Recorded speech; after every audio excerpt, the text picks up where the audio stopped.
Seja bem-vindo ao podcast Fronteira. A mensagem que você vai ouvir foi pregada na nossa igreja na Barra da Tijuca, no Rio de Janeiro. Nossa oração é para que você seja abençoado por essa palavra. Hoje nós vamos concluir a nossa série Autocontrole, dominando a nossa ansiedade. A verdade é que a gente pode falar sobre ansiedade toda quinta-feira do ano, porque é algo tão amplo, é algo que faz tanto parte do nosso cotidiano, não é? Sempre há preocupações, sempre acontecem situações que nos preocupam, que fazem com que a gente, às vezes, perca um pouquinho do sono, fique um pouquinho mais preocupado ou muito preocupado, porque, afinal de contas, Jesus mesmo disse, no mundo vocês terão aflições, mas tendem bom ânimo, porque eu venci o mundo. Filipenses 4, 6 e 7, o versículo que nós estamos usando de base, não andem ansiosos por coisa alguma. Não andem ansiosos por coisa alguma. Já falamos aqui sobre a ansiedade generalizada, já falamos sobre crises de ansiedade, ataques de pânico, e eu quero começar hoje falando sobre o transtorno obsessivo compulsivo. Quando a gente fala de transtorno obsessivo compulsivo, nós já estamos falando de algo que já foge um pouquinho do escopo só da psicologia, que começa a entrar na área da psiquiatria. O TOC, ou transtorno obsessivo compulsivo, é fruto do agravamento da ansiedade. Quando a ansiedade não é tratada, não é cuidada, a pessoa não busca ajuda, vai ficando sem procurar nenhum tipo de auxílio, não vai conversando, então a ansiedade vai se agravando quando esta chega a níveis extremos e é classificado como um distúrbio psiquiátrico de ansiedade. Na verdade, o TOC, muito característico pela compulsão, né, e a gente vai ver aqui as mais comuns, para ninguém ficar assustado, mas o TOC é já um pedido de ajuda. É como se o corpo da pessoa, a mente da pessoa estivesse gritando por ajuda. Ela atinge homens e mulheres, e infelizmente mais as mulheres do que os homens, e ela atinge cerca de 2% de toda a população mundial. Parece pouco, mas é muita coisa. Ela se manifesta a partir de um conjunto de fatores. As suas causas podem ser hereditárias. Tem gente que tem herda geneticamente uma baixa de substâncias de neurotransmissores bioquímicas e que vai fazer com que essa pessoa desenvolva mais facilmente o que a gente chama desses transtornos. Mas ela está muito mais relacionada com o estilo de vida estafante. Quem aqui tem uma vida estafante? Corrido, sem parar. Com as situações de estresse cotidiano. Quem aqui está sujeito ao estresse cotidiano? Ou como consequência de uma estrutura familiar frágil. Quando a gente fala, portanto, do TOC, nós estamos falando de, por mais que muitas vezes a gente brinque muito, aquela pessoa tem uma mania de ficar checando o fogão, tem a mania de ficar checando 2, 3, 10 vezes se fechou a porta ou não fechou a porta. Por mais que o pessoal já está se entregando. Né? Mas a verdade é que, quando a gente fala realmente do TOC, do transtorno, colocado ali num período de 6 meses, aquilo que não passa, que tira a paz daquela pessoa, que atrapalha aquela pessoa a descansar, nós estamos falando de questões bastante sérias. A primeira delas é o que a gente chama de compulsões, que nada mais são do que rituais repetitivos, compulsões, e a gente vai falar de algumas aqui. Mas algumas coisas além. Falta de prazer com a família e com o trabalho. Desânimo geral para programas e atividades. Depressão agravada ao final do dia. Não é uma depressão constante, porque a gente não está falando ainda da depressão como doença. Mas é aquela pessoa que parece que acorda bem e quando vai escurecendo, quando vai chegando no final do dia, a impressão que essa pessoa tem é que ela vai ficando mais triste. A sensação de que tinha tanta coisa para fazer e não conseguiu fazer, tinha tanta coisa para completar e não conseguiu completar. Dá sempre, além da depressão, ela vem sempre por conta de uma sensação de que as horas do dia são muito poucas. né? Como se a pessoa tivesse perdido a possibilidade de fazer as coisas. Profunda agitação psicomotora ou frustração. Perda de peso significativo ou anorexia. Anorexia está muito vinculada à questão do toque. Pensamentos autodepreciativos constantes, estados ansiolíticos constantes. A compulsão, que é a característica mais forte da ansiedade, do toque, ela é um comportamento irracional, repetitivo, que segue um padrão, que seguem regras muito específicas de cada pessoa. As mais comuns, lavar as mãos a todo momento. Tem muita gente que fala assim, a pessoa lava a mão porque ela fez alguma coisa errada. Tendo ou não motivo, mesmo que ela não pense, eu sujei a mão, ou eu fiz alguma coisa errada e tenho que me lavar, tenho que lavar a mão de novo, tenho que lavar a mão de novo, ainda assim quando ela percebe, ela está lavando a mão, ela vai repetindo alguns padrões. Preocupar-se excessivamente com sujeira.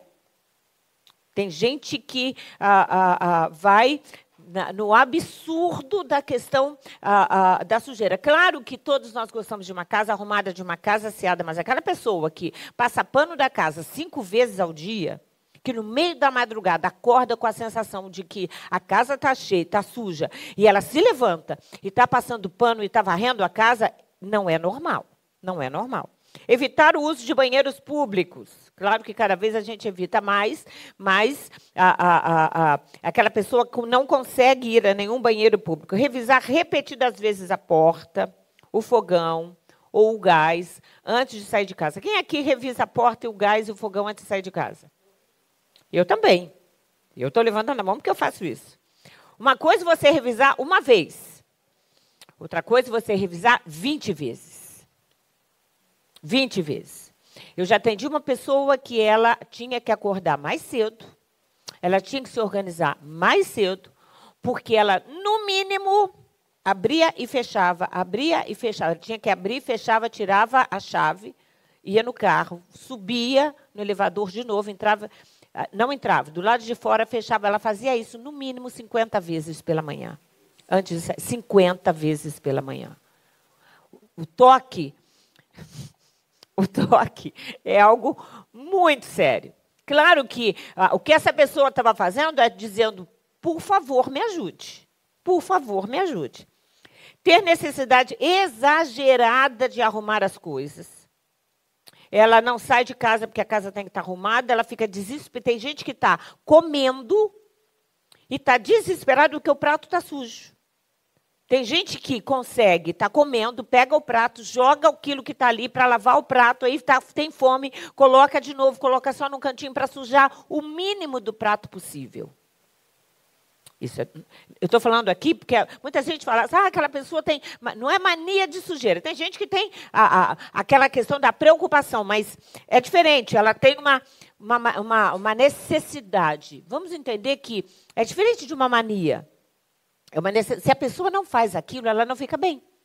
Se a pessoa não faz aquilo, ela não consegue trabalhar.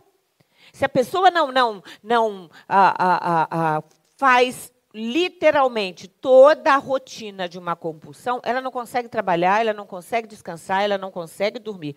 Contar os azulejos de uma parede todos os dias. Todos os dias conta quantos azulejos tem na cozinha, tem no banheiro. Quando ela vai num espaço, por exemplo, um banheiro público, talvez vocês não saibam disso, mas, por exemplo, há muitos shoppings que já estão evitando colocar azulejo pequeno e colocam aquelas placas enormes. Claro que fica mais bonito, mas não é só porque fica mais bonito. É porque tem gente que entra e não consegue sair enquanto não conta todos os azulejos de um espaço. Vocês estão entendendo como isso é dolorido? Como isso é sofrido? Ter necessidade de tomar e de ler o número de todas as placas de carro.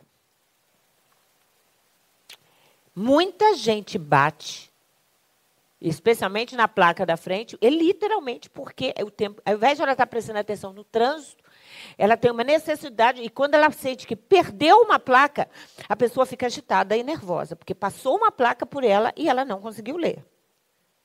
Ter receio de usar certas cores de roupa com medo de que possa acontecer algo muito ruim. Então, se ela um dia estava vestindo branco e o carro bateu, ela tem um medo enorme de sentar do lado de quem veste branco, de vestir branco de novo, porque ela vai achar que aquele ato vai se repetir. Ser acometido por dúvidas intermináveis, por pensamentos horríveis, ter medo de eventos violentos, de catástrofes, nojos extremos. Então, essa pessoa, por exemplo, ela tem uma dificuldade muito grande de comer num self-service. Ela tem uma dificuldade muito grande de colocar, por exemplo, comer pipoca. Como é que você come pipoca? Com colher? Não. Se você vê alguém comendo pipoca com colher, essa pessoa tem toque. Ela não consegue pegar na comida. Claro que a gente, no Brasil, a grande maioria da nossa refeição é feita com talher. Tem muitos países que o pessoal pega muito com a mão na comida, mas a pessoa ela tem nojo de algumas cores, ela tem nojo de alguns molhos, e é um nojo que causa nela uma repulsão. Tem uma preocupação constante com higiene, com a alimentação. Pensamentos constantes sobre acidentes e mortes, como se a qualquer coisa, a qualquer momento, alguma coisa fosse a acontecer. O toque, quando a pessoa chega ao toque, nós estamos falando de uma pessoa que saiu de um nível leve de ansiedade, que não foi cuidando disso e aí começou a ter transtorno de ansiedade, que não foi cuidando disso e começou a ter ataques e crises de ansiedade, que não foi cuidando disso, começou a ter ataques de pânico. E que não cuidou do ataque de pânico, gerando uma crise de ansiedade tão grande que leva ela ao toque. É muito dolorido e é muito difícil sair do toque. É muito raro uma pessoa sair do toque sem alguma ajuda de medicamento. É algo complicado para fazer a nível de terapia. Então, a gente primeiro tem que tomar muito cuidado, porque, vamos lá, checar uma porta, checar o fogão, checar a parte elétrica, ver se a gente deixou fechada a porta de casa, isso é normal. Se apagou a luz, se a água está fechada. Existem checagens que são normais. Agora, quando essa checagem, você só consegue ficar em paz depois que você fez 10, 20, 30 vezes, aí a gente não está falando mais de uma coisa normal. Então, pessoas que desenvolvem toque, é a pessoa que chega num nível tal que ela está dizendo, eu preciso de ajuda. Ela começa a gerar essa série de rituais para que ela consiga se controlar. A sensação que ela tem é que, se ela não dominar e controlar o ambiente ou o seu meio, ela não vai ficar bem. A verdade é que todo mundo que desenvolve toque vai precisar de ajuda. E a gente vai precisando compreender ao longo da vida de que afetos maltratados ou afetos não tratados, eles vão complicar a nossa vida. Então, quando a gente fala de ansiedade, e hoje a gente está fazendo um amarrado de tudo, a gente está falando muitas vezes de coisas que desde pequenos, desde que a gente era criança, foram afetando a gente no sentido de afeto. Uma criança abandonada, uma criança rejeitada, uma pessoa que não foi criada numa casa que dê para ela segurança, que dê para ela aquela sensação de que ela está protegida, de que ela é cuidada. Imagina você conviver numa casa onde a qualquer momento pode chegar um pai bêbado, pode chegar um abusador, pode chegar alguém que vai desestruturar a sua tranquilidade ou o seu sono. Tem gente que tem que dormir com algum tipo de arma debaixo do travesseiro. São situações que, desde a infância, aquilo vai acontecendo e vai chegando uma hora que a pessoa vai ficando fragilizada. Afetos não tratados, eles são complicados, mas quando a gente trata os afetos, eles são fundamentais para que a gente possa se reposicionar na vida. Se tem uma coisa bela e linda com relação ao Evangelho, é que, acima de todas as coisas, Deus trata os nossos afetos. Deus nos amou primeiro. Deus nos escolheu primeiro. Jesus morreu na cruz do Calvário para entregar o seu sangue, porque nos amou antes mesmo de nós nascermos. Se tem uma coisa que o Evangelho trata e precisa tratar, é o nosso afeto. Quantas pessoas eu conheço, algumas estão aqui, outras não estão aqui hoje, mas que chegam na igreja completamente destroçadas. Não tem autoimagem, não tem autoestima, não tem autoconfiança, não tem autovaloração, não consegue gostar de si mesmo, não consegue gostar de nada, não acredita mais no futuro, acham que a vida para elas acabou. E é lindo esse resgate do afeto que o Evangelho faz na nossa vida. Porque nós somos amados por um Deus. Se ninguém mais quer a gente, Deus quer. Há um cântico antigo que dizia: se meu pai me abandonasse, a minha mãe me abandonasse, todo mundo foi embora, eu tenho um Deus que não vai me abandonar. Eu tenho um Deus que não vai largar a minha mão. E isso é lindo, essa confiança de que assim, eu não estou mais sozinho. Eu não estou mais sozinho. Uma pessoa que vive muito tempo em solidão, cercado, e hoje a gente tem tido muito aumento, por exemplo, do toque, por pessoas que são solitárias e que têm um sentimento de solidão. Gente que decide viver sozinha, gente que decide ficar trancado no quarto, não tem afetos reais, não tem relacionamentos reais, tudo dela é virtual.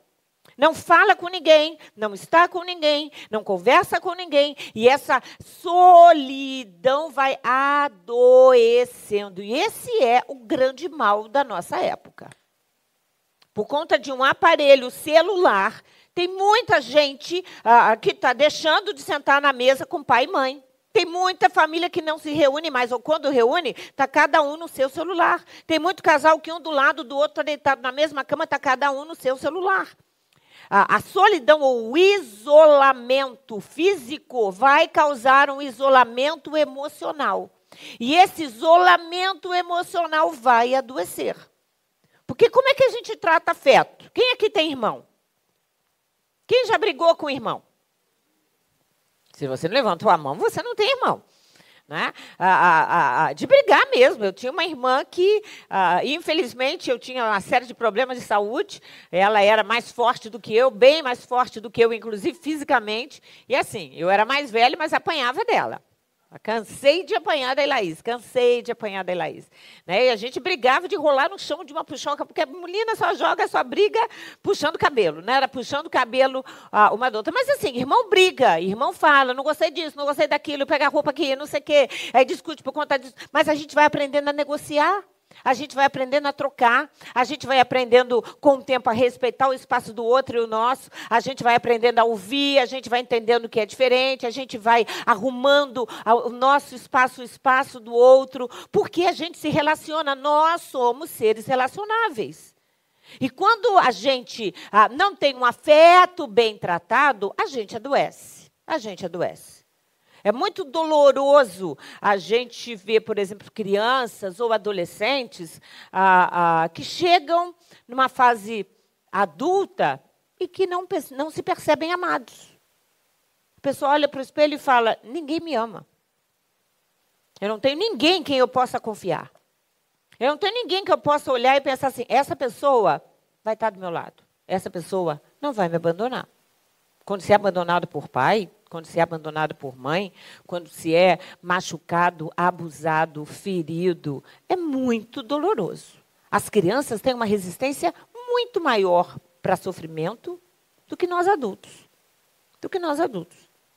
Sempre falo para o Álvaro, às vezes a gente passa, por exemplo, em Sinais, e você vê ali aquela mãe com 3, 4 filhos. Tem ou não tem?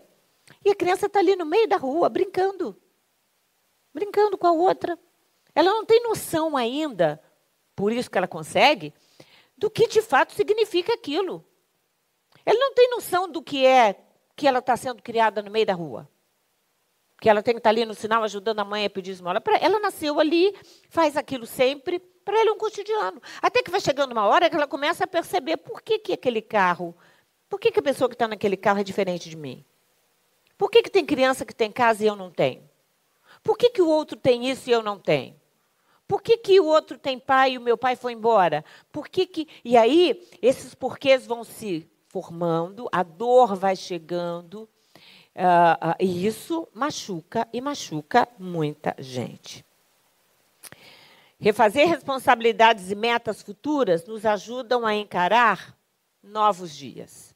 A verdade é que, para qualquer situação de ansiedade, de toque, do que quer que seja, a gente precisa aprender, porque tem gente que prefere ficar no desafeto, ou ficar chorando pelo leite derramado. Oh, que dor, coitadinho de mim, ninguém me ajuda, ninguém me quer, e vem para o Evangelho, e Deus ama, e Deus abraça, o amor de Deus está ali estendido, e a pessoa continua, mas ninguém me quer, ninguém me quer. Tem gente que se acostuma tanto a lamuriar, que fica ali naquele movimento de coitado de mim, coitado de mim, coitado de mim, e não percebe que, na verdade, a gente precisa refazer quais são as minhas responsabilidades, ou qual foi a responsabilidade do outro. Ou pior ainda, é aquele adulto que, quando criança, achava que era o culpado de tudo, de repente começa a crescer e percebe, opa, eu não sou culpado. Eu não sou culpado de onde eu nasci, eu não sou culpado do tipo de criação que eu tive, eu não sou culpado do meu pai ir embora, ou da minha mãe não me querer, eu não sou culpado de um monte de coisa. E aí começa a puxar para si qual é a minha responsabilidade hoje. Porque, na verdade, existem alguns caminhos que a gente precisa refazer na vida adulta. A gente precisa entender que, de agora em diante, a responsabilidade é minha de ficar diante de Deus, de organizar a minha vida, de procurar uma pessoa, de casar com uma pessoa correta, de ter um casamento feliz, de ter metas na vida. Metas futuras que ajudam a gente a encarar os novos dias. Na verdade, isso tudo porque a gente precisa renovar a nossa mente ansiosa. O belo da gente ser humano, nós não somos animais, nós somos seres humanos, é que a gente pode dar um replay. A gente pode pegar essas dores todas, esses sofrimentos, tudo aquilo que foi errado, a gente não tem como esquecer. Mas deixar de lado e falar, não, eu vou mudar a minha mente, eu vou mudar a forma de ser. Eu conheço pessoas que nunca receberam um abraço de pai e mãe, mas foram as pessoas mais amorosas que eu já recebi, que eu já convivi na minha vida. Conheço pessoas que nunca tiveram nada, mas foram as pessoas mais generosas com quem eu já estive ao longo da minha vida. Não tinham muita coisa para oferecer, mas a gente chegava na casa delas, tinha sempre um arroz doce. Tinha sempre uma pipoca. E oferecia aquilo com tanto carinho, fazia aquilo com tanto amor, e era tão gostoso. A verdade é que a gente olha muito para trás para culpar a infância, para culpar a mãe, para culpar o passado, para culpar o outro. E a gente não entende que chega uma hora na vida, e todos nós aqui já estamos nessa faixa etária, em que a gente precisa decidir o seguinte, eu vou mudar, eu não vou repetir. Eu não tenho que continuar no mesmo padrão. E é isso, por exemplo, que Paulo escreve a Romanos, diz, não se amoldem ao padrão deste mundo, mas transformem-se pela renovação da sua mente, para que sejam capazes de experimentar e comprovar a boa, agradável e perfeita vontade de Deus. Muita gente lê isso aqui e só pensa em pecado. Mas isso não fala só de pecado, não. Há muitos padrões que a gente desenvolve. Eu fui criado com gritaria, também crio os meus filhos com gritaria. Eu fui criado na frieza, então também não gosto de abraçar. Eu fui criado para ser desconfiado e também não vou confiar mais em ninguém. Há muitos padrões que a gente às vezes traz, porque foi construído dentro da gente, que a gente precisa aprender a transformar a nossa mente. Para entender qual é a boa, agradável e perfeita vontade de Deus. Você acha mesmo que é vontade de Deus uma pessoa ficar presa meia hora abrindo e fechando uma porta? Você acha mesmo que é vontade de Deus uma pessoa ficar presa e sofrendo a vida inteira porque alguém não a amou ao longo da vida? Você acha mesmo que esse é o padrão divino para a nossa vida? Claro que não. Em Deus e com Deus a gente pode renovar a mente. Significa rever conceitos, refazer caminhos, reconsiderar as nossas atitudes, organizar afetos e fazer uma faxina nos sentimentos. Quando foi a última vez que você fez uma faxina nos seus sentimentos? Quando foi a última vez que você fez uma faxina no seu armário? Espero que para o bazar você tenha feito isso. Abriu o armário e começou. Isso aqui serve, isso não dá, isso aqui já está velho, isso aqui já não cabe mais. Quem aqui fez uma faxina em casa há pouco tempo? Estou falando de limpeza, não. Estou falando de coisas, de arrumar. Ok. E quando foi a última vez que você fez uma faxina nos seus sentimentos? Que você começou a olhar para dentro de você e pensar assim, gente, eu não acredito que já tem 10 anos que eu estou com raiva dessa pessoa. Eu não acredito que até hoje, aquela situação, aquele desprezo, aquela fala, aquilo que aconteceu até hoje está me doendo. Sabe aquela coisa, não cabe mais em mim, eu não quero mais para mim. E é tal como a gente faz com uma roupa, que a gente olha e fala, essa roupa aqui, aquela roupa branca que aconteceu aquilo ali, eu não quero mais. Tal como uma roupa, tal como uma coisa que azedou, que estragou, a gente joga fora. O problema hoje com a rede social é que aquilo que foi jogado fora volta. Aí do nada aparece aquela pessoa para você seguir, aí você segue. Para quê? Do nada aparece uma situação e a pessoa começa a... Não reviva situações que você não precisa reviver. Tem um exemplo disso? Briga de marido e mulher. Começa a discussão, daqui a pouquinho, quando se percebe... conhece a expressão de abrir o baú? Aí abre o baú e começa a vir coisa lá de 1990, 1970, 70 a maioria nem era nascido aqui, né? 1990, de 1960, de 1950, e não tem fim. De vez em quando a gente precisa fazer uma faxina. Tem lembranças que, assim, elas vão estar dentro da cabeça da gente, mas a gente não necessariamente precisa ficar carregando elas. A gente não precisa ficar alimentando. Até porque fazer essa faxina significa decidir o que vamos continuar carregando na nossa viagem ao longo do caminho que nos resta.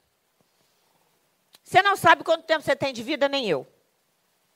Mas será que a gente vai continuar carregando a amargura, a raiva, a mágoa, a dor que a gente carrega? Vale a pena? Qual é a vantagem da gente ficar... remoendo raiva, remoendo situações complicadas? A gente não precisa. E a gente é que decide o que a gente vai carregar na nossa bagagem. O que a gente vai colocar? O que a gente vai lembrar? O que a gente vai pensar? Filipenses 4, 6 a 8. Não andem ansiosos por coisa alguma. É o texto que a gente está lendo o tempo todo. Mas em tudo, pela oração e súplica, com ações de graça, apresente seus pedidos a Deus. E a paz de Deus, que excede todo entendimento, guardará o coração e a mente de vocês em Cristo Jesus. Então, entendemos que se a gente tem ansiedade, a gente não tem paz. Se a gente não anda ansioso, aí a paz de Deus ocupa o nosso coração. E como? Aí vem o texto, o versículo seguinte, o 8. Finalmente, irmãos, vocês estão entendendo que um versículo está linkado no outro? Tudo que for verdadeiro, tudo que for nobre, tudo que for correto, tudo que for puro, tudo que for amável, tudo que for de boa fama, se houver algo de excelente, digno de louvor, pensem nessas coisas. Pensem nessas coisas. Há momentos em que eu acordo no meio da noite, às vezes estou fazendo uma oração, estou pensando em alguma coisa, estou orando a Deus e vem uma lembrança. E na mesma hora eu falo, não, eu não vou perder o meu sono por conta dessa pessoa. Eu não vou perder o meu sono por conta dessa situação. Sabe, a gente tem hora que, às vezes, a gente tem que repreender. Eu repreendo esse pensamento, essa imagem, essa lembrança, esse sentimento, essa mágoa, essa dor, esse sentimento que volta, porque volta, pode ser de ciúme, pode ser de menos-valia, pode ser de baixa autoestima, do que quer que seja. A Bíblia diz, pensem naquilo que é louvor, naquilo que edifica, naquilo que é puro, naquilo que é bom. Então, para de ficar procurando na internet o que é ruim. Para de ficar indo atrás daquilo que é trágico. Para de ficar procurando coisas de terror. A gente precisa aprender a organizar o nosso dia a dia, organizar as notícias que chegam para a gente, organizar as nossas conversas, as pessoas com quem a gente convive, de tal forma que sejam pessoas e coisas e eventos e notícias que sejam boas, agradáveis, excelentes, digno de louvor, porque aí a gente pode pensar nelas. Você está entendendo? Pode dizer amém? Amém. Porque senão a gente pode desenvolver, não é pior, mas é uma coisa paralela, mas que muita gente tem, que é o que a gente chama de síndrome do pensamento acelerado. Quem já ouviu falar nisso? É aquele pensamento que a pessoa diz assim, meu pensamento não para. A pessoa dorme, a impressão que ela tem é que ela continua pensando. Quando, na realidade, pensar é um grande presente de Deus para a humanidade. Pensar é um grande presente de Deus para a humanidade. Quem aqui pensa? Tem gente que não levantou a mão. Quem pensa? Tem gente pensando se pensa. Está pensando. Está pensando. Quando é que a gente consegue ficar sem pensar, se a gente está acordado? Acordado. Quais são os momentos em que você consegue ficar sem pensar nada? Ninguém consegue ficar sem pensar. Esse pessoal que diz, não, eu vou buscar uma meditação. Está pensando, não tem como. Você está pensando que não quer pensar, mas você está pensando. A pessoa está pensando que a mente está vazia, que ela está indo não sei para onde, que ela já está chegando no alfa, no zen, no isso, naquilo. Mas está pensando. E pior ainda pode estar pensando em coisa ruim. Porque quando a gente... Pensamento a gente não deixa levar, não. Pensamento a gente controla. A gente cerceia, a gente direciona, a gente diz para a gente mesmo, eu vou pensar nisso, eu não vou pensar naquilo, eu não vou ficar pensando em desgraça, em fracasso, em coisa, eu vou pensar naquilo que é bom. Através do pensamento, nós nos identificamos, elaboramos conceitos sobre coisas e pessoas. A gente pensa sobre as coisas. Você pensa sobre o problema? Você pensa sobre as bênçãos? Pense mais sobre bênção do que sobre problema. Você pensa sobre pessoas? Está com medo de dizer que sim? Pelo amor de Deus, a gente tem que pensar sobre as pessoas. Né? A gente julga pessoas? Sim ou não? Sim. Sim. Quando a Bíblia fala não julgueis, ali não está falando de julgar. Não tem como você não julgar. Tá? A gente precisa saber quem é quem, como é que é essa pessoa. Você conhece uma pessoa de imediato, você não sabe bem quando você vai conversando, você vai convivendo. Por isso a beleza da igreja. A gente está aqui quinta, a gente está aqui domingo, a gente está nos eventos, a gente vai se conhecendo. Não significa que a gente vai gostar de tudo no outro, mas a gente se conhece. A Roberta tem um temperamento, a Roberta Toscano, completamente diferente da Roberta Gripe. Tem ou não tem? Quem concorda comigo? Temperamentos de todo mundo. Né? Não é uma melhor ou outra pior. Elas são diferentes. Então, a pessoa pode ter o mesmo nome com temperamentos completamente diferentes. E melhor ainda, a pessoa pode ter chegado na igreja de um jeito e hoje, depois de anos, já é uma outra pessoa. Muito melhor. Muito melhor, porque é isso que o Evangelho vai fazer. A gente pensa sobre pessoas, a gente pensa sobre as nossas atitudes, a gente pensa sobre os nossos conceitos, a gente define meta, a gente define ação, a gente delineia ou repensa se vai fazer ou não, porque a gente tem que delinear a consequência dos nossos atos. Nós pensamos. Somos seres pensantes e precisamos pensar sobre todas essas coisas. Antes de comprar um carro, a gente tem que pensar. Antes de casar, a gente precisa pensar. Antes de escolher, até para você escolher a roupa que você veio hoje, você teve que pensar. A gente pensa, a gente define, a gente toma atitudes. Pensamentos negativistas e pessimistas fazem mal à nossa psique. Então, pensamentos negativos, pensamentos pessimistas fazem mal para o nosso psique.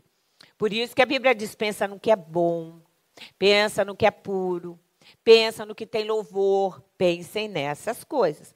Pensamentos rancorosos e invejosos deformam o nosso caráter. A Bíblia diz que a inveja corrói até os ossos. A inveja, uma pessoa invejosa, o caráter dela vai sendo corroído de tal forma que chega uma hora que essa pessoa não gosta mais de ninguém, não gosta mais de nada.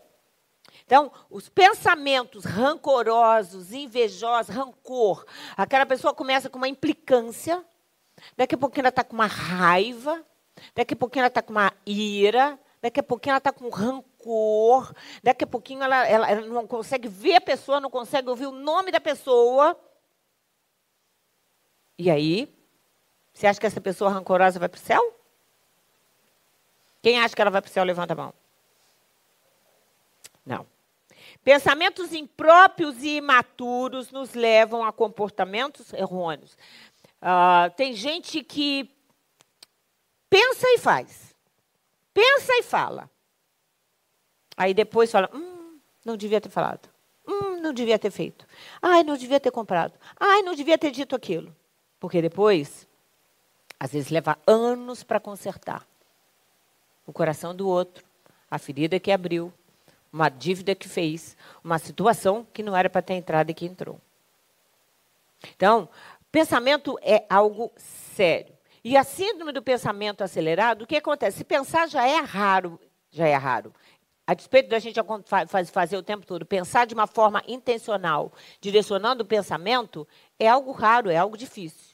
Se isso já é raro, imagine uma pessoa que ainda tem um pensamento acelerado, que quase, a impressão que ela tem é que ela vai perdendo o controle daquilo que pensa. Então, ela tem uma alta ansiedade, inquietação, dificuldade de manter o foco, sensação de cansaço contínuo ao acordar, porque, literalmente, muitas vezes ela demora a ter um sono mais profundo, dores específicas na cabeça, nas mãos, dificuldade para dormir, mente inquieta, irritabilidade, flutuação emocional, déficit de concentração e além das somatizações. Gastrite, tem muita gastrite aí sendo formada por conta de pensamento acelerado.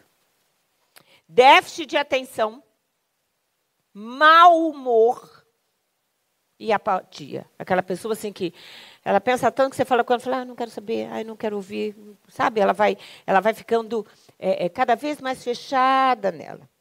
A verdade é que o aceleramento do pensamento, a aceleração do pensamento por si só, já causa uma dor enorme. É muito difícil, muitas vezes, a pessoa aprender a travar. Por isso que a gente que convive com pessoas assim, a gente muitas vezes precisa falar, para um pouquinho, descansa um pouco. Para um pouquinho. A gente precisa analisar muito bem, por exemplo, onde é que a gente está buscando hoje em dia. A síndrome do pensamento acelerado, ela tem crescido muito de 10 anos para cá. Até 10 anos atrás você não falava nela. E por que ela está crescendo tanto? Rede social. Rede social. Se uma pessoa imagina ficar 1 hora, um pedacinho aqui, um pedacinho ali, uma coisinha aqui, outra coisinha ali. Cada hora entra uma coisa diferente, uma imagem diferente, uma fala diferente, um conceito diferente, algo que te alegra, outra coisa te irrita, uma coisa te chama atenção, outra pessoa te dá asco. Eu, por exemplo, se eu ouvir a voz de alguns políticos, já me dá asco. Eu não vou dizer o nome aqui. Né? Não precisa. Mas dá asco, sabe? Aquela sensação né? Imagina o quanto isso não afeta o interior da gente. Imagina como isso não desestrutura o nosso. Imagine criança com jogo, criança com a luz o tempo inteiro, com barulho o tempo inteiro. Esses dias a gente estava... Foi no bazar, as crianças estavam brincando ali com o negócio fazendo barulho. E eu não falei nada, não, mas eu fiquei lembrando de quando as crianças eram pequenas, não sei quem é mãe e pai sabe o que é isso, que a gente dava aqueles brinquedinhos. Eu lembro que a Pâmela queria uma vez um cachorrinho, aquele cachorrinho, e rodava no chão, Chegava uma hora que eu não aguentava mais aquele porque assim, a gente compra coisa com barulho e depois a gente mesmo não aguenta mais. Ela achava maravilhoso. É o barulho do carro, é o barulho de... Mas a gente não aguenta mais. É ou não é? A gente precisa aprender quais são os barulhos que a gente vai deixar. Barulho sempre vai ter. É um barulho aqui, outro ali. Às vezes o barulho da nossa própria voz, do nosso próprio pensamento. Mas tem muito barulho desnecessário que a gente não precisa ouvir. Portanto, analise com cuidado a qualidade das informações que a gente busca ou recebe. Reestruture a prioridade de vida. Primeiro, na vida da gente vem o quê? Vem Deus, o nosso relacionamento com Deus, a nossa vida com Deus, a nossa vida devocional com Ele. Aí depois vem, se você é casado, o casamento, aí vem os filhos, vem o trabalho, vem o estudo para quem é solteiro. Aí vem a obra de Deus, o serviço na casa de Deus. A gente precisa aprender a escalonar e a priorizar. Desligue a televisão e não use o celular na sua cama antes de dormir. Entenda que depois que você desliga, você vai precisar de pelo menos 2 horas para conseguir ter um sono profundo. Respeite os momentos de descanso, os eventos em família, aquele momento do afeto. Aproveite a intimidade da casa como espaço de interação, de devocional com Deus. Cuide dos seus pensamentos. Pensamentos não são fatos. Não é porque você pensa que vai acontecer. Não é porque você fica pensando naquilo que realmente é verdade. Muita coisa a gente pensa e, na verdade, não vai acontecer e não é real. Identifique quais são os gatilhos, se exercite uma série de coisas que são importantes. Mas a gente precisa, sem dúvida alguma, reformular a nossa mente. Eu vou citar aqui algumas coisas que são bíblicas e importantes para a gente. Primeiro, aproveite seus filhos e curta muito seus netos. Sorria, brinque. Quem aqui tem filhos? Alguns aqui já têm netos. Aproveite os filhos. Aproveite o seu casamento. Aproveite o espaço da sua casa. Olha o que diz o Salmo 128. Como é feliz quem teme ao Senhor, quem anda nos seus caminhos. Você comerá do fruto do seu trabalho e será feliz e próspero. Sua mulher será como videira frutífera na sua casa, e seus filhos serão como brotos de oliveira ao redor da sua mesa. Assim será abençoado o homem que teme ao Senhor. Isso é paz, isso é prosperidade. Não deixe de tirar férias e de se alimentar bem e de ter lazer. Isso é bíblico. Olha o que diz Eclesiastes 9. Portanto, vá, coma com prazer a sua comida. Quem come com prazer? Isso. Coma com prazer a sua comida. E beba o seu vinho, isso é, o seu suco, de coração alegre. Pois Deus já se agradou do que você... Se a gente tem a nossa vida em Deus, gente, vamos aproveitar o tempo que a gente vai sentar à mesa. Vamos aproveitar o tempo que a gente vai ter um lazer. Vamos aproveitar esse tempo. Olha o versículo seguinte. Esteja sempre vestido com roupa de festa. O que significa isso? Você vai botar brilho o dia inteiro? O que está sempre vestido de roupa de festa? É, pelo amor de Deus, não fica andando, sabe, com aquela camiseta do político, com aquele cabelo desgrenhado. A gente, mesmo em casa, a Bíblia diz, olha, esteja de vez em quando, sempre vestido com roupa de festa. Tem uma outra versão que diz, em todo tempo sejam alvas as tuas vestes. O tempo inteiro. Esteja você em casa. É interessante porque a gente tem as duas versões. Elas parecem diferentes, mas elas se complementam. Em todo tempo, sejam alvas as tuas vestes. Isso é, que você sempre, o tempo inteiro, no mercado, no trabalho, em casa, dirigindo, no trânsito, onde quer que seja, sabe que Deus olhe para você e as suas vestes estejam sempre brancas. Sempre roupa de festa. Sempre pronto para adorar a Deus. Sempre pronto para sentir Deus. Sempre pronto para louvar a Deus. Mas também sempre pronto para um filho poder entrar e ver você composto. Para sua mulher ou seu marido olhar para você e achar você bonito ou bonita ao longo do dia. Sempre com roupa de festa. E unja sempre a sua cabeça com óleo. Em todo tempo sejam alvos os teus vestidos e nunca falte o óleo sobre a sua cabeça. Que óleo é esse? A unção do Espírito Santo? Mas o pastor Álvaro está falando sobre ovelha. Sabe aonde se passa óleo na ovelha, acima de todas as coisas? Na cabeça. Como a ovelha não sabe, não levanta a patinha para brigar, como é que ela briga quando ela vai brigar com a outra? Batendo na cabeça. E aí o pastor passa o óleo. Por que ele passa o óleo? Porque se uma vai de cabeçada com a outra, escorrega assim. E aí não machuca. Esteja sempre com óleo na sua cabeça. Isso é, sempre com a porção do Espírito Santo de Deus, mas sempre tomando muito cuidado para não ferir, para não machucar, para não ser para não ser ingrato, para não ser mal educado, cuidando do seu humor, cuidando da sua gentileza. Tudo isso faz diferença. Quanto mais mal-humorado uma pessoa é, mais ansiedade essa pessoa tem. Quanto mais gentil, mais educada, mais tranquila uma pessoa consegue ser, menos ansiedade essa pessoa vai ter. Existe uma relação. Existe uma relação. Não estou dizendo que toda pessoa boazinha não é ansiosa ou não tem problema. Claro que ela vai ter. Mas a forma como ela vai levar a vida e ela vai livrar a situação é muito mais fácil. Existem temperamentos que complicam a questão da ansiedade. Portanto, evite confusão, fuja de brigas. Mas esse texto continua. Eclesiastes 9:9 diz assim: desfruta a vida com a mulher a quem você ama, ou com o homem, seu marido, todos os dias desta vida sem sentido que Deus dá a você debaixo do sol, todos os seus dias sem sentidos, pois essa é a sua recompensa na vida pelo árduo trabalho debaixo do sol. Para aqueles que são solteiros, ainda vão chegar lá.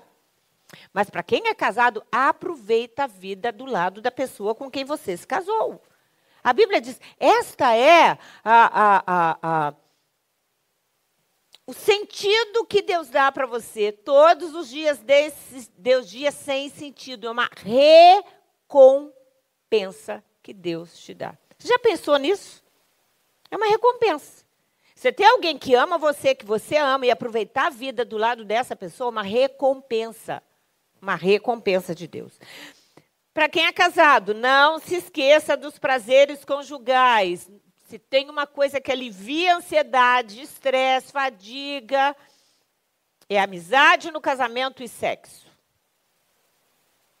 Provérbios 5:18. Alegre-se com a esposa da sua juventude. Gazela amorosa, corça graciosa, que os seios da sua esposa sempre o fartem de prazer.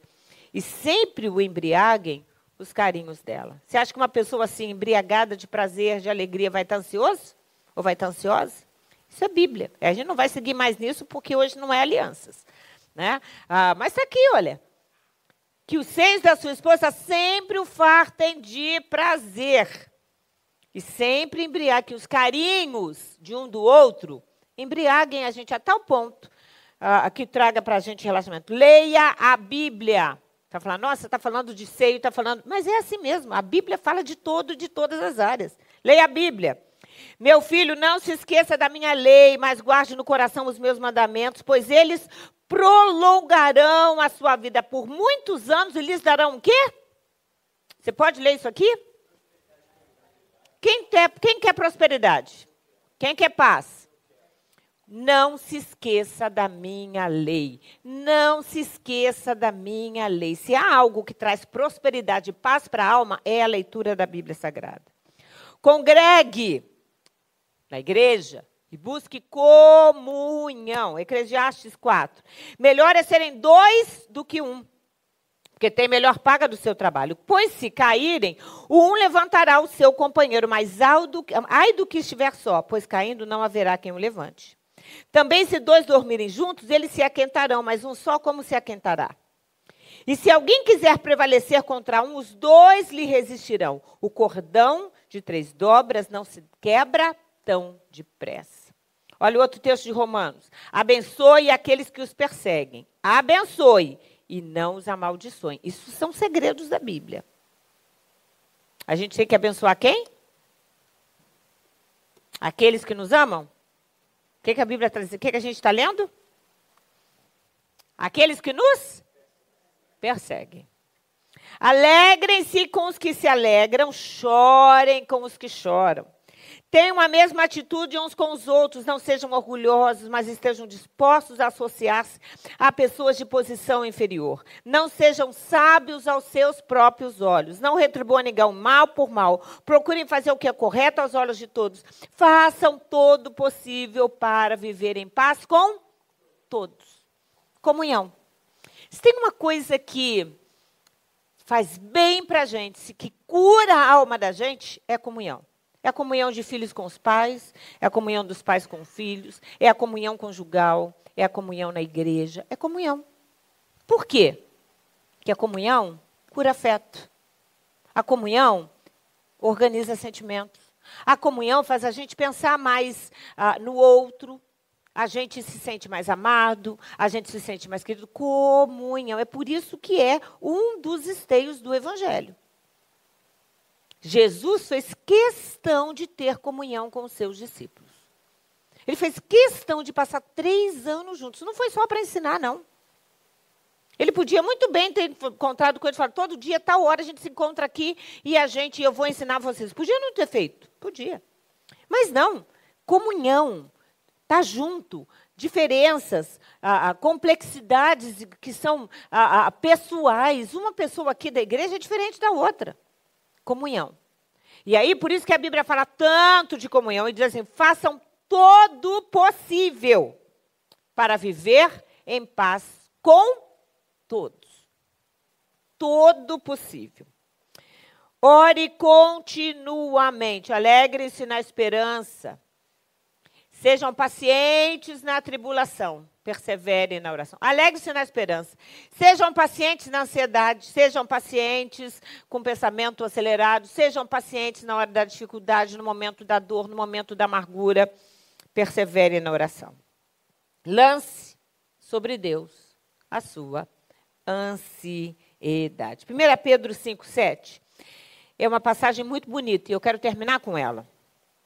Pedro começa dizendo assim, portanto, Pedro 5, de 6 a 11. Portanto, humilhem-se debaixo da poderosa mão de Deus, para que Ele os exalte no tempo devido. Pedro aqui vai fazendo uma sequência. A primeira coisa que ele fala é, humilhem-se debaixo da onde? Poderosa mão. O que é a gente se humilhar debaixo da mão de Deus? Como é que a gente se humilha debaixo da mão de Deus? A gente obedece, a gente se sujeita, a gente diz, Senhor, eu não quero, mas eu vou fazer. Eu entendi que eu tenho que seguir por aqui e é isso que eu vou fazer. Eu me sujeito, eu obedeço, eu sigo, dou ao quanto doer, eu vou fazer aquilo que é certo. Não significa que vai ser sempre simples, não significa que vai ser sempre fácil, mas se a Bíblia diz, faça, eu faço. Se a Bíblia diz, faça todo o possível para se dar bem com todos, eu vou fazer tudo aquilo que eu puder. Se a Bíblia diz, trate o outro como se ele fosse superior a você, eu vou fazer todo o possível para agir dessa forma. Se a Bíblia diz, aquele que me ama me obedece, eu vou fazer todo o possível para... A gente se humilha debaixo da poderosa. Isso significa o seguinte, Senhor, eu esqueço de quem eu sou.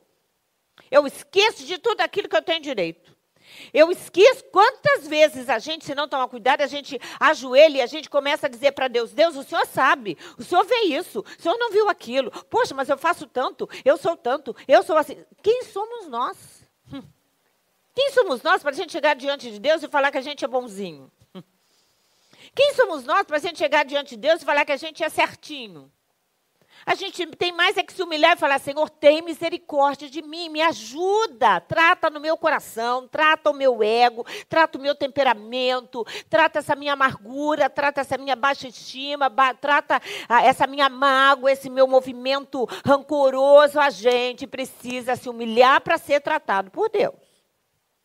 Humilhem-se debaixo da poderosa mão de Deus. Quando a gente se humilha debaixo da mão de Deus, o que é que Ele faz? A seu tempo, nos exalte. Quanto mais a gente se humilha diante de Deus, quanto mais a gente se submete à vontade de Deus, quanto mais a gente faz aquilo que a gente não quer fazer, mas sabe que o que Deus quer que a gente faça, mais Deus exalta a gente. E é lindo isso. Quanto mais a gente se sujeita, mais livres nós somos. Quanto mais a gente se dobra, mais Ele nos levanta. Você consegue entender isso? Quanto mais a gente ajoelha, mais Ele nos exalta. Quanto mais a gente se humilha, mais Ele nos abençoa. É um segredo. É um segredo. Crente de nariz em pé, já recebeu aqui mesmo na terra o seu galardão. Não chega no céu. Não chega no céu. E aí o verso seguinte, o 7 é, lancem sobre Ele toda a sua ansiedade. Por quê? Ele tem cuidado. Deus tem cuidado de você? Deus tem cuidado. Por isso a gente... O que é lançar? É depositar? O que é lançar? É colocar?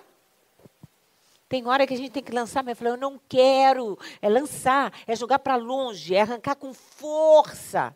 Tem que ter esforço. Ficar livre de ansiedade tem que ter esforço. Não é simples, não é simples. O pensamento vem, um outro pensamento bombardeia. Aí você parece que quando está começando a se levantar, vem uma outra situação. Há momentos na vida da gente, parece que a gente vive assim. Igual aquela pessoa que coloca a cabeça de baixo para fora d'água e de repente afunda de novo. Tem ou não tem momentos em que a gente se sente assim? Por isso que a Bíblia diz, olha, lança sobre ele, lança para ele. Lança para ele a sua ansiedade. Isso significa que a gente vai orar, a gente vai fazer tudo aquilo que a gente precisa fazer. Controlar pensamento, controlar o que a gente fala, controlar qualquer coisa. Ter um tempo do dia para falar de problema. E aí tem que ter, de vez em quando você fala, não, agora já é a hora, acabou o problema. Ou pelo menos o trabalho já ficou no trabalho e acabou. Vamos falar de coisa boa. Lancem sobre Deus a sua ansiedade. Sejam sóbrios e vigiem. O que é ser sóbrio? Autocontrole, que a gente está falando aqui. Sejam sóbrios, sobriedade. Mantenha o domínio do seu pensamento. Mantenha o domínio do seu comportamento. Mantenha o domínio do seu humor. Mantenha o domínio do seu jeito. Mantenha da sua temperança. Mantenha. Seja sóbrio e vigia. Por que a gente vigia? Porque o diabo, o inimigo de vocês, anda ao redor como leão, rugindo e procurando a quem possa tragar, ou a quem possa devorar. De novo, não é só pecado. Satanás quer tirar a nossa paz, quer tirar a nossa alegria, quer tirar o nosso prazer, quer tirar o nosso contentamento, quer tirar o nosso desejo de viver, quer tirar a alegria do nosso casamento. Quer tirar o contentamento que a gente tem com a nossa casa, com o nosso corpo, com os nossos filhos, com a nossa vida. Satanás anda o tempo inteiro fazendo com que eu, Elaine, ache que eu não vou conseguir, que as coisas vão dar errado, que eu sou mais do que fracassada e que não vai dar certo. Olha lá que ele está dando errado, olha lá que ele está complicando, olha lá. É assim que ele age o tempo inteiro, ao derredor. Porque se ele conseguir afetar a nossa mente, ele afeta a nossa fé. Por isso que o verso seguinte é: resistam-lhe, permanecendo firmes na fé, sabendo que os irmãos que vocês têm em todo o mundo estão passando pelo quê? Você acha que é só brasileiro que tem ansiedade? Você acha que é só a gente que tem problema? A verdade é que se a gente for procurar, tem gente com muito mais problema do que nós temos. Tem ou não tem? Muito mais problemas do que nós temos. Tem muita gente em hospital hoje. Tem muita gente entre a vida e a morte. Tem muita gente que não enxerga, muita gente que não anda, muita gente que não vê. Pior, tem muita gente na prostituição, tem muita gente na droga, tem muita gente amarrada a vício, tem muita gente amarrada em obras do mal. Tem ou não tem, gente? Nós estamos melhor? O Deus de toda graça, que o chamou para a glória eterna em Cristo Jesus, depois de terem sofrido durante um pouco de tempo, que é o nosso tempo aqui na terra, os restaurará. Você crê na restauração de Deus para a sua vida? Eu não estou falando só de céu, não. Estou falando aqui também. Os restaurará. Os confirmará, ele vai confirmar a obra da sua mão, o seu esforço no trabalho, aquilo que você tem feito para os seus filhos. Ele vai confirmar as obras das nossas mãos, os nossos feitos, aquilo que a gente coloca diante de Deus, a nossa vida reta diante dele, o nosso esforço no trabalho, ele vai confirmar. Lhes dará forças. Quem precisa de força? Graça, garra para continuar seguindo. E os porá sobre firmes alicerces. Isso é, de uma tal forma que a gente, quando perceber todo medo, toda aquela sensação de que não vai dar certo, quando a gente percebe, Deus coloca a gente sobre firmes alicerces. A Ele seja o poder para todos sempre. Amém. Amém. Lidar com ansiedade não é algo simples. Lidar com ansiedade não se exclui ou não se resume a 3 quintas-feiras de uma palestra. Mas você já entendeu. É um controle da mente o dia inteiro, o tempo inteiro. Oração, leitura da Bíblia. Todos os dias lança a sua, não deixa juntar. Eu fui falando aqui de sintomas que começaram com um simples medo, uma inquietação, e que chegaram em situações de psiquiatria. Então, não deixa juntar. Não deixa juntar. Uma dor, uma aflição, uma situação que traz algum tipo de desavença, de desafeto, seja dentro do casamento, seja dentro da família, seja dentro da parentela, seja dentro de você, não deixa ajudar, não deixa crescer. Por isso que a Bíblia diz, lança sobre ele toda a vossa ansiedade. A gente não faz isso uma vez no ano, a gente não faz isso uma quinta-feira no mês, a gente faz isso todo dia. E às vezes mais do que uma vez por dia se a gente está passando por um problema. Lancemos sobre Deus toda a nossa ansiedade, porque Ele tem cuidado de nós. Você crê nisso? Pode dizer amém?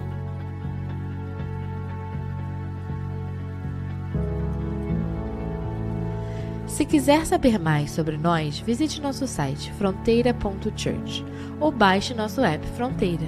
Que Deus te abençoe.